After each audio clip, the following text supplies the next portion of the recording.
This program contains true stories of rescues. All of the 911 calls you will hear are real. Whenever possible, the actual people involved have helped us reconstruct the events as they happened.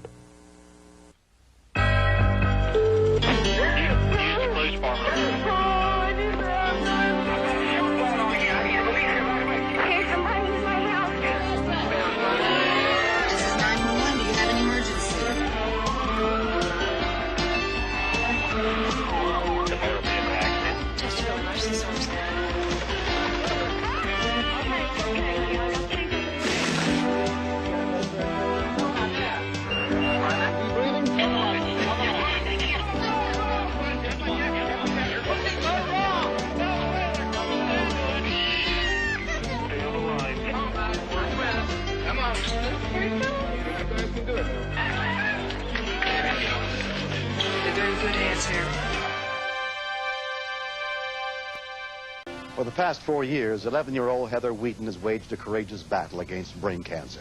Despite numerous operations, radiation therapy, and the loss of much of her sight, she continues to inspire everyone in the small farming community of Vandalia, Illinois, with her strength and will to survive. I thought if Heather had a puppy, it would give her incentive to come home from the hospital after her operation.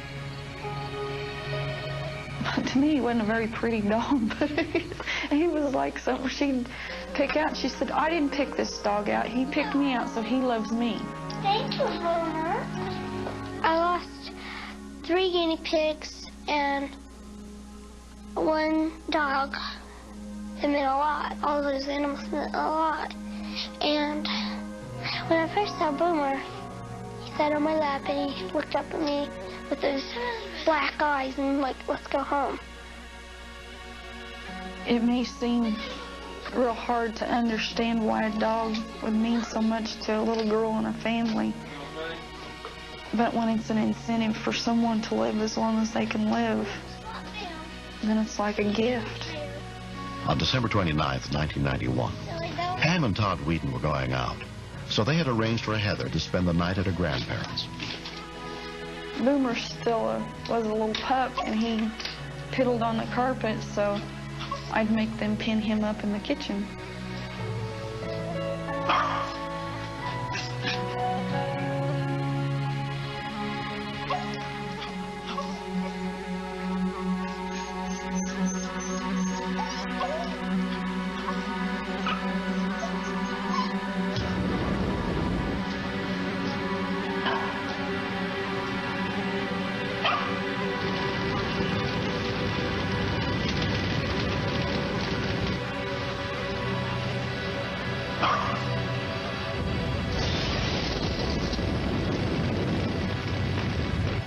At about 8:30 p.m., Vandalia police officer Sonny Banal was driving through the neighborhood. I was on routine patrol this evening when I noticed a orange flash to my right. When I backed up, I confirmed that the home was on fire. Vandalia 207, you send the fire department on St. Clair Street, house fire?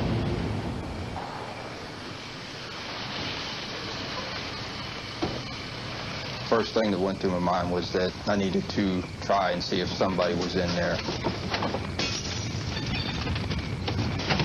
A firefighter who lived nearby heard the report of the blaze and rushed over to see if he could help. What you got, Sonny? I think there's people inside. I couldn't get the door unlocked. Let me kick it? Go ahead. Anybody in here? Fire department! We confirmed that no one was in the home, but we could hear a dog whining. But the smoke at that time was getting too thick, and we couldn't stay in there any longer. So for our own safety, we then got out of the home. Within 7 minutes of the call, the Vandalia Volunteer Fire Department arrived at the scene, including firefighter Gary Burton. When we first arrived, the smoke was bellowing out of the house. It was very, very thick, very, very black. One of the firefighters came out of the house and said that he had heard whimpering of the dog inside the house. I have a dog of my own, and I know that they are part of the family. So I knew that we were going to make an attempt to try to find that dog for the family, if at all feasible. We did make a search in the living room and the front part of the house to try to find the dog. But it was unsuccessful. We couldn't find him. A neighbor called Heather's grandfather, Harold Tidwell, and told him about the fire. Okay, I'm on my way up there. Bye. When my grandfather told me that there was a fire in my house, I thought, Boomer. Oh no, Boomer. And all the way over to my house, I thought, I don't want Boomer to die. We all know Heather's illness, and I think it just made it that much more of a fight to try and save the dog for her. When I first heard there was a fire, my first thought was about Boomer, because I can replace material things. But I felt at that moment, Heather can't lose this dog. We can't lose this dog. Heather has lost enough. As soon as the fire was contained, the rescue workers went back in to search for Boomer. Upon seeing the dog, I believed the dog to be dead, and I didn't feel there was any hope for it. They immediately carried Boomer outside and assessed his condition. His pulse was very rapid. He was unconscious. He would not respond to any painful, what we call painful stimuli. We couldn't get him to respond at all. This dog had very little chance of survival being in the conditions that he was in. How is that going to tell a little girl who's dying herself that her dog had died? That was her friend. And when you take something like that away from a terminally ill child, sometimes they lose the incentive to live. And I wasn't ready for that. Firefighter paramedic Mark Ponzel was also on the scene. I'd heard of this dog CPR being done before from another paramedic that I work with. So I cuffed my hands around its mouth, held its mouth closed, and blew through its nose. Come on, Boomer. Come on, buddy. All the time he was giving Boomer mouth to snout resuscitation, I was petting Boomer on his side and talking to him. I was saying, Boomer, come on, buddy. You can do it. Come on. Try hard and live for Heather. The ambulance arrived, and we got some oxygen and used a pediatric mask and gave it oxygen to the pediatric mask. The turning point seemed to be when we gave the dog the 100% oxygen. His respiratory pattern seemed to pick up. His breathing was somewhat less labored, and he also started to move around just a little bit and started to respond. And once we saw the dog was starting to come around, it did make us feel really good. It seemed we did have a chance. When I walked over to Heather, she was physically sick from her nerves worrying about Boomer. She started crying and just held on to me. Boomer was rushed to the family's veterinarian. Dr. Connie Heaton met them at the clinic. When I first saw Boomer, he was almost non-responsive. If you talked to him, he would try to look, and then he was just too tired. He would lay back down.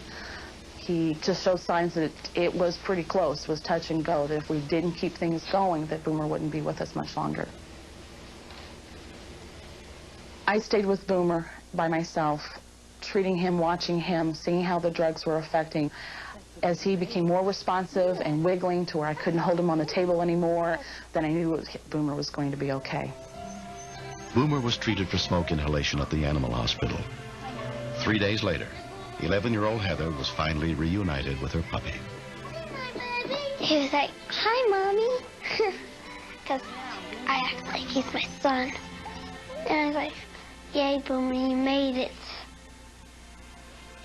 And he licked me again. He's always licking me. Either that or biting me. Mr. Boomer! Mr. Star! When Boomer come home, it was just like sunshine was all around her.